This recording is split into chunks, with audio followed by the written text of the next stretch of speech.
Well, I want to thank everybody for being here in what was going to be a very exciting chapter for Buffalo and Western New York. Right now, we have an amazing chance to breathe new life into Buffalo's manufacturing legacy and bring work back from overseas to supercharge our economy with good-paying jobs and building America's future. The legislation we passed that I led as Majority Leader, Congressman Higgins was of great help, helps in two ways. First, it provides some real incentives for green energy and the kind of products that Viridi makes.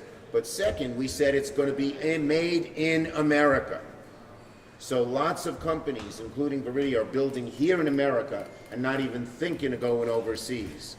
And that's a great change as well. Now, these walls, as everyone knows, used to be the home to GM and American Axle. And that was in the heyday of Buffalo's manufacturing, when you could walk to work, make a good union salary, support your family, uplift the community. But what we saw is factory after factory, including this one, American Axle, closed in 2007. We're very familiar with that in Western New York. But now, because of the investments we've been fighting for at the federal level, with the bipartisan infrastructure law, the bipartisan CHIPS and Science bill, and the Inflation Reduction Act, three of the most important bills passed in decades, we're seeing that trend reverse.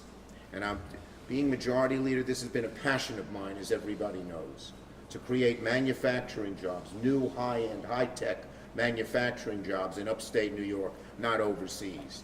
Good-paying jobs. And this is a classic example of what's happening. Manufacturing of critical technologies like batteries are coming back to the U.S. and to Western New York, and they're growing. And no place is more emblematic of that than Viridi Parente. Here they make modules. Here, this is it. Here they make modules, and what they do is they boost power for buildings and major machinery, all right? The new connectivity capability makes it possible for a clean, green energy system. Now hold it on this side so you guys can see it over here. A new green system to power some of our region's most important facilities. And what this product does is it changes the whole way the grid works and allows you to store electricity. If you're making electricity at your factory or at your home, you can store it and then use it at a time when you need it. So that's a great thing as well. And right now they're being used, for instance, at the Hauptmann Woodward Medical Center, and it's going to be used for the next 25 years. Now, they already employ 100 people, mostly East Side residents, people right here from the community.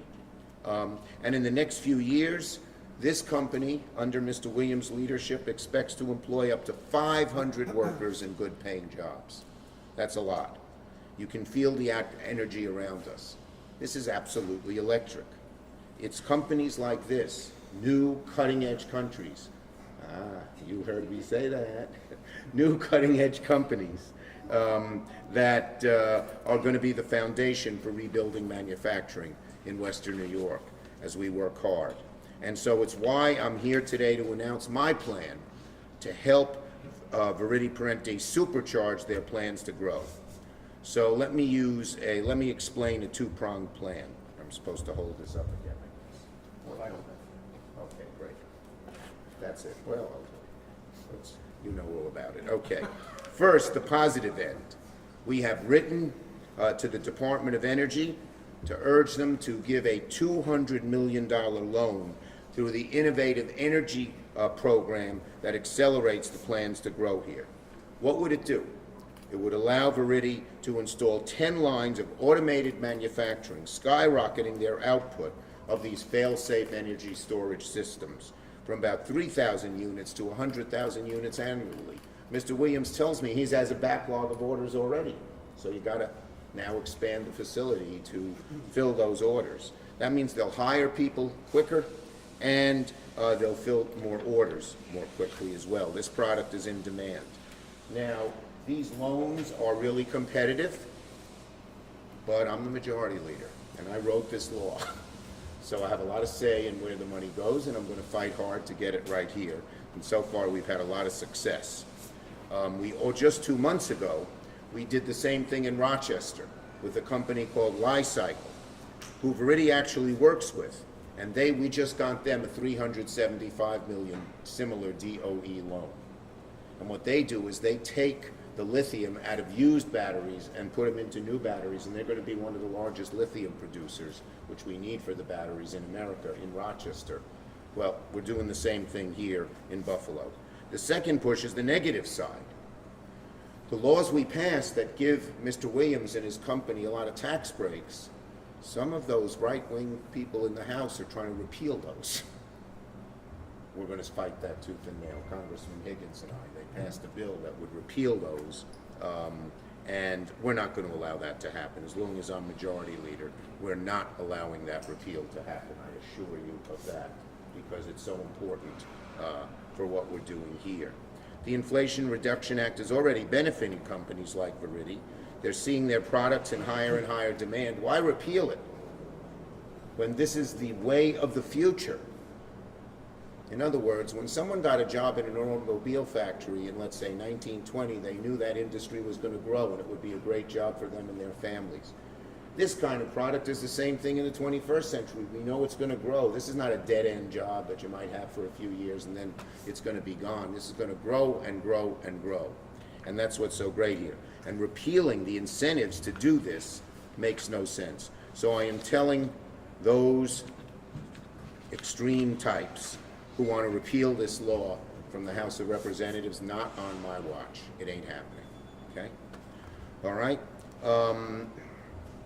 The bottom line is that the bills we passed, Brian and I, me in the House, me in the Senate, the bipartisan infrastructure law, the bipartisan CHIPS and Science bill, and the Inflation Reduction Act are going to add more than $135 billion to expand domestic manufacturing of batteries, energy storage applications like this one, and the threats to cut this make no sense at all. No sense at all. It would say, let's go back to the 20th century, let's go back to when there aren't any good paying jobs throughout the United States, and particularly here in West New York.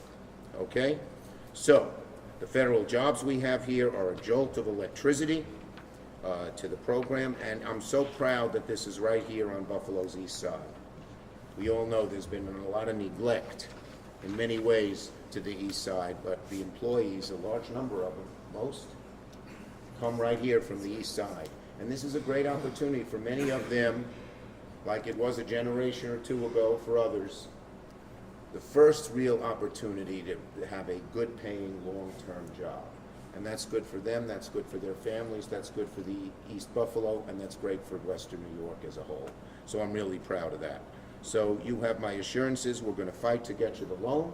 We're going to fight to prevent them from cutting back on the existing incentives that have helped the company start and grow. And I look forward to coming back when this whole plant is totally full with hundreds more workers producing things that America needs to become an efficient user of the new green energy that is well upon us. With that, let me call on Congressman Higgins. Thank you. Thank you. Thank you very much, Senator. Senator, the Majority Leader, made reference to the bipartisan infrastructure bill, the CHIPS and Science Act, and also the Inflation Reduction Act. What he didn't mention is he was a major leader on behalf of this country to get those bills done. The most consequential Senate Majority Leader since Lyndon Johnson. He's getting things done for this community, for New York State, and for America. Senator, thank you very much for your leadership. Thank you, Brian. Thank you for your amazing help on the House side. Thank you. Thank you. The Stone Age didn't end because we ran out of stones. And the oil age isn't going to end because we run out of oil. We always have plenty of that. The oil age ends when we find a way to power our appliances, our homes, our vehicles that is cleaner, quieter, and eventually cheaper. This is what goes on right here at Parente. And John Williams has been a leader. I've been here many, many times when there was nobody here, and none of this was improved. It looked more like that. But the one thing he did do, he had a earth-moving piece of equipment, or actually two of them, One was an internal combustible engine, and the other one was electric. John gets on the internal combustible engine vehicle, and it's sputtering, it's loud, it's smoky, and then he got on the electric one, and it was quiet, it was clean, and it was quick. So that's what's going on here. And to be at the cutting edge of technological change is something Buffalo is used to. We learned 100 years ago to harness the natural resources to create hydroelectricity. And now we see here, right here, because of his vision, his leadership, we're on the cutting edge of a change in this country and this world. Thank you, Senator, for being here. John, thank you for your creativity Great. and vision. Thank you. Great. And somebody I've worked, and thank you for those nice words. I am proud of the legislation I was able to write and then get passed, and it's huge. It's just huge for Western New York and upstate. Somebody who has been just a great partner, who has been, you need local, as Brian can tell you, you need local cooperation, local understanding, ability to move different things in the city to get these things done. And Byron Brown has stood for that for a very long time. It's just great to work with, and we thank him for all he has done to bring back good jobs to Western New York. Thank you, Brown. Senator.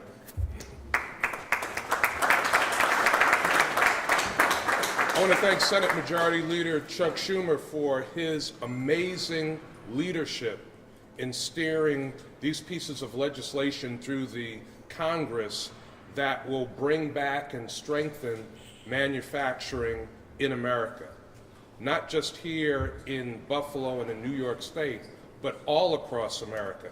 I also want to thank Congressman Brian Higgins for his strong support and advocacy for these pieces of legislation in the U.S. House of Representatives. As Senator Schumer said, Viridi is a cutting-edge manufacturing company. They deserve support.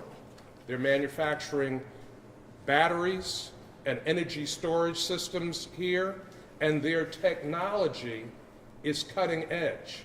No one else has the technology that they have. I want to thank John Williams and his staff for being so passionate about bringing this opportunity to our community and to the country. Senator Schumer mentioned the inequity that many in East Buffalo have felt and dealt with. But with Viridi and John Williams, you have a CEO who is intentional about creating opportunity for the people that live in East Buffalo and people who live all across this community. As Senator Schumer said, almost 100 people work here now. Many of them are from East Buffalo. The goal is to grow this to at least 500 people. And John Williams has an intentional, specific plan to make sure that that growth benefits people that are living in East Buffalo, paying them family-sustaining living wage jobs. So this is a great day. I thank Senator Schumer for championing this great company. I know that with Senator Schumer's leadership, these resources are going to come to Viridi, and you will see amazing, amazing things happen right here in East Buffalo. Thank you, Mayor. Senator. And John Williams started this company in 2010, and look how it's grown already. It shows you the kind of entrepreneurial power, brain power, and energy power, in a certain sense, that we have in so many entrepreneurs. And so let me call on him now to say a few words. Thanks, John. Yeah, so look, real quick, two things, right? Congressman Higgins talked about the Stone Age. So this machine behind you, if that was a fuel tank, we could put 150 gallons of fuel on it. 150 gallons of liquid fuel, we'd get 20% of that as output in energy, which means we burn 150 gallons of oil and we get 30 gallons of output, okay? As an electric unit, you put 150 kilowatt hours of energy in, I get 149 kilowatt hours out. Okay? This isn't about, saving green lives. This is about efficiency. Okay? Electric technology is infinitely more efficient than fossil. It's more expensive today because we haven't scaled. But with the senator's leadership in the Senate, Congressman Higgins' leadership in the Congress, they're putting forth legislation so scaling happens faster. We can wait 100 years to do it, or we can get it done in the next decade. And the last thing I want to say is, and if you live in Western New York, you should appreciate this. I travel the country and the world. There is no place that I've ever been where you have better leadership. Senator Schumer, Congressman Higgins, and our mayor, who literally has kept our city together through some of the most horrific consequences we've seen in the last century. They are intentional, they are professional, and they care about this. And a lot of people run around and make noise, but I will tell you, you have no idea how good our leadership is here. And I just wanted to thank you all for that. Thank you, John. Appreciate it. Eric, are you going to say a few words, or did you want to say something? This is Eric Stein, the CFO. The only thing Money man. Yeah, the money man. So I think the only thing I would point out is that this loan program can make a world of difference for the company as we continue to scale and push and look to push our revenue not just to the millions and hundreds of millions, but to the billions. And that's the ultimate goal of this. So we appreciate the support, and it should be a very successful program. I see you got the memo. That's right. That's right. Okay, next we have the head of personnel and somebody who's done a great job in both the temporal and religious life of Western New York, and that's Pastor James Giles, who is now the head of personnel management for this great company. Pastor. I certainly want to thank Senator Schumer and Congressman Higgins and my dear friend Byron Brown, the mayor of this great city. But I was so glad to hear that Senator Schumer was supporting this event, because on the Hill, when he grabs hold of something, it doesn't listen, nothing happens until it's satisfied. So I know that this is going to be a victory, this relationship that we've established here. I want you to know that this industry here is going to revolutionize not only the industry of energy, of clean, safe energy around this country, because John is in a very unique position as being, as it was said, the only one with this technology, the only in the world. Out of the 27 countries that harness battery storage, he's the only company that does that. And more importantly, for me, because I've been fighting workforce development and for justice in workforce development for 30 years in this city. And there's no action, no event, no company, no purposely event that's taking place than what's happening at Viridi. And by that I mean it's going to provide an opportunity for the East Side like never has there been an opportunity before. When American Axle and Bethlehem Steel was in its heyday, folk had money. We had a pathway to wealth in this community, and what wealth, that pathway means is that we don't have to live from check to check and wonder how we're going to eat or wonder what we have to cut so that we can make bills and pay bills. This is going to provide an opportunity for this side, for the East Side, that's going to be lasting, but not just the East Side, for the city of Buffalo and eventually for the world. Thank you. And last, representing the employees here is an employee, Lucas West. Who I told him he wasn't know he was going to speak. I said, Lucas didn't know he was coming. I just said, speak from the heart. All right, so I feel very thankful for the opportunity here. John Williams, he spoke about the leadership that we have in this community, but I feel fortunate for the leadership we have in this company.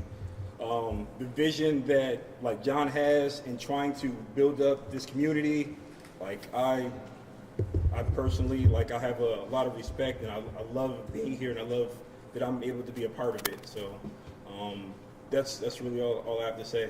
Well said, Lucas. Thank you. Okay. We'll take questions on this subject first. I'm wondering if Mr. Williams could talk a little bit about the hiring of the next 500 jobs. What do people in this community need to know to apply? What skill sets do they need to make it ready for? So I I will tell you, we have a very unique hiring system, right? So we have a not-for-profit that was created next to Viridi called Greenforce. And what Greenforce does is, and Jeff Conrad, is Jeff here? All right, Jeff's right there. So Jeff's the head of Greenforce. He has a staff. And today you have 300 applications? Probably 550. Okay, so they have 550 applications today that they have literally processed, and they're going through vetting, background, educational upgrades that they might need, training requirements, housing requirements. What Greenforce does is they wrap around the employee to help them get from where they are to a sustainable job that they can take forever. And whether they stay here or not, they now have the tools to really look anywhere. And I can tell you, this isn't like everybody says you can't find people. That's nonsense. There are so many people in our community that want to work today. We just haven't connected with them. Perfect. And Greenforce is doing it. So. Right. And by the way, about a year ago, I was here on the east side announcing another grant that had come from the, I forgot which department, but from the federal government to train workers on the east side in general for manufacturing jobs. You were there. Yes. We did that. So we keep looking not only to hire people, but to train people, so as Mr. Williams said, to match the people with the jobs. But John, what is that? Is that the thing that goes in my backyard as a backup? Is it No, is it no, so- power? Is so- it business? What are you making here? So that specifically, that's a product being sold to a company called Sunbelt Rentals, right? And Sunbelt is the largest portable energy company in the world. So generators, job sites, festivals, you see diesel generators running on the street, right? And you hear them, and it's noisy. My daughter runs marathons, and the runners run by a diesel generator dumping diesel fumes onto them. That replaces it. So that unit reduces diesel consumption in the field by 90%. Tell them what this is. What does that cost? That unit there? Yeah. So that unit's about $140,000. What does the diesel generator cost? Probably 75. But that unit, the diesel generator costs you $37 an hour to operate. That costs you 12 cents. It's 4 times more efficient. I mean, it's a magnitude of efficiency. So. Do you just assemble those things here, or you actually make, like, where do all the parts come from? China? Or? So that cell comes from a company called LG Manufacturing, right? LG Chem, largest cell company in the world. LG is building 6 plants in the U.S. today. You see, well, a lot of these, Dave, to answer your question, used to come from China and other places. Right, and you Because just put them together. because of the law we passed, it's not just the assembly has to be here, but the manufacturing and the parts have to be here. Yes. What you were saying. So what happens is, because of our demand for this cell, the plants that are being built in the U.S. right now are using our demand to justify their construction, right? So it's a whole supply chain, right? So you can't build a factory if you don't have a customer. There's not going to be any of this made We're the overseas. customer for this. There's not going to be any of this made overseas in a few years. Not just the assembly, but the parts as well.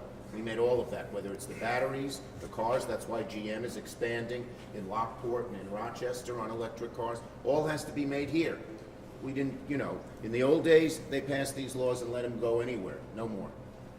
Mr. Williams, you talked about how grateful you are for the leadership. How grateful are you for the investment, and what does this say to the rest of the community?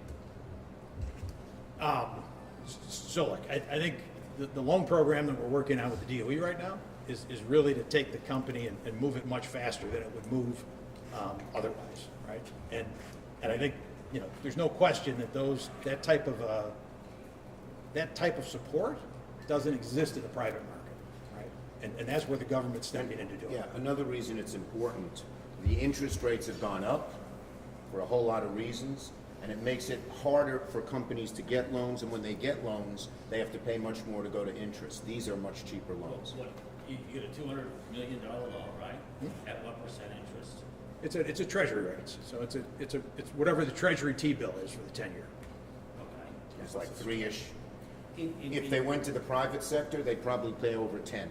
And you just said the private sector isn't willing to loan? No, they're willing to a much higher interest rate. Just a higher. So You could get a loan from the private sector, right? So here's what happens, right? Money is finite, right? So while you can get a loan, you would get less, and you pay more in interest, and you'd have less money to invest in the company, right? So what you want for this technology to accelerate is you want the dollars to go into the R&D of the product, not to go into interest rates and other fees. the federal loan program is a very efficient loan program. And it was designed that way specifically to basically incentivize development here. Well, the point of my question is private banks unwilling to invest in this because it's a bad risk and it's not a good investment. Listen, so today there's $130 million of private capital in this company. Okay, so I think private companies are willing to invest in our technology. And actually today there's no public money in the company. So I think the viability of the technology has been vetted by the private industry. But we feel at the federal level that the public loan will pay us back so many times over in terms of jobs, in terms of the taxes that are paid, in terms of the supply chain that he talked about that's going to hire other American companies to hire other people. Our number one goal, Dave, is jobs, good paying jobs. There's no more efficient way to do that than the kind of programs we put together. Okay?